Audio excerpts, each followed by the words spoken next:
should have pulled this before I am.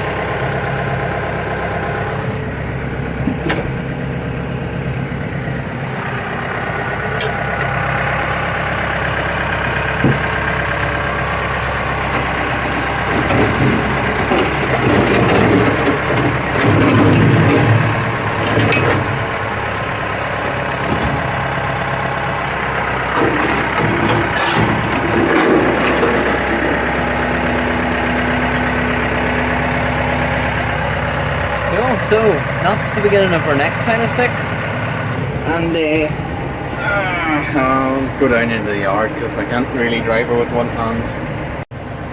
And this is the pile of sticks from the last video. We have actually put another two or three macro scoops up on top, which pretty hefty. Like, it takes up quite a lump of the yard. So, you've probably seen there anyway, there was a heap of these big, I don't know if they're pine or fir or whatever you want to call them, but they grow super tall, and then they put out branches, and then they just fall in the wind, and there's just so many of them that if one falls, they all kind of fall. So, that's what we're at. Because they've kind of all fell on top of each other, you can only really nip them off at the bottom, and then poke at them with the digger, because I don't particularly want one of them falling on me. I know they're only softwood, but they're heavy enough, like.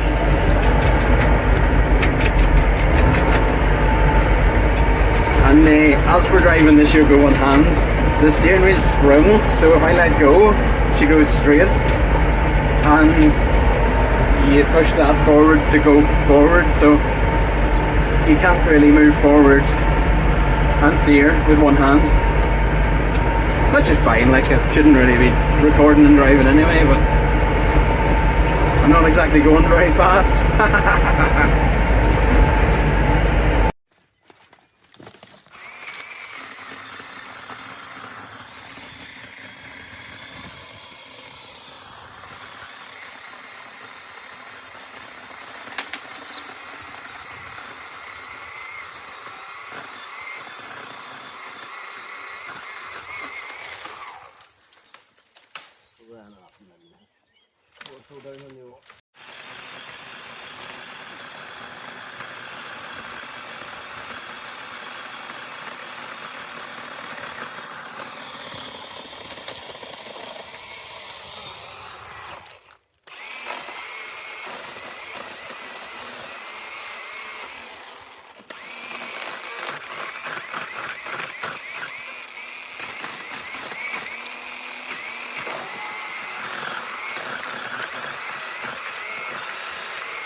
You might not believe this, but after me cutting my 2 fingers on the other saw, I've just cut another one.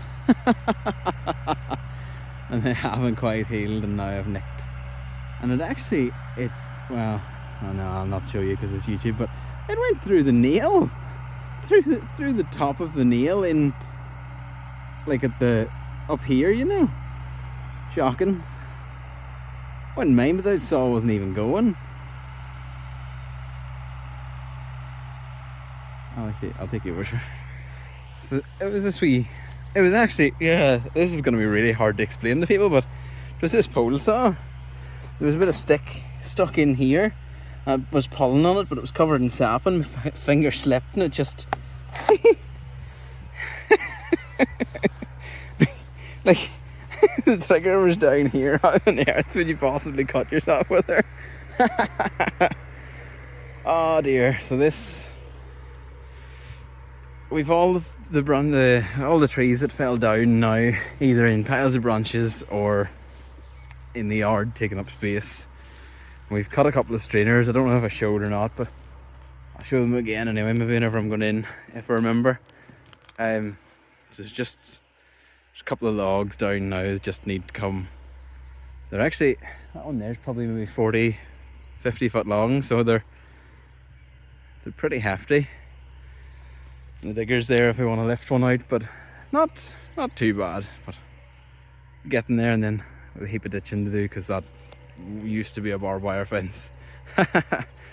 And as you can see, it's quite mucky. That was the digger left them tracks. So my wee crawly yoke was fit to pull that. It's probably it's probably a good ton and a half. And she's just trailed it up out of there. She actually pulled the whole barbed wire fence that was lying as well and broke it, so she's good at pulling.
So this is the big one.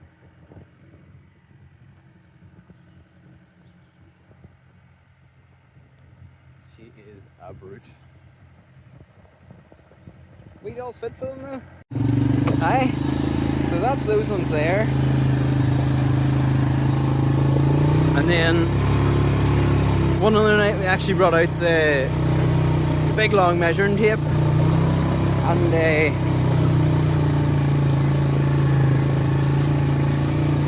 we cut these ones here to length. And yeah, there's cows and calves out. I would cut these ones here to length, so they're exactly 18 foot. That's an absolute monster, that one. And then that one there's 12, I think, 12 or 13. So we've got they're handy to cut like that and drag in, especially when we've no room in the yard, you know, it's a good job. So I think this video is probably long enough. But I would like to get a wee bit of the 185 log splitting, but maybe the next video. Alright then, thanks for watching, and I'll see you next time. Cheers!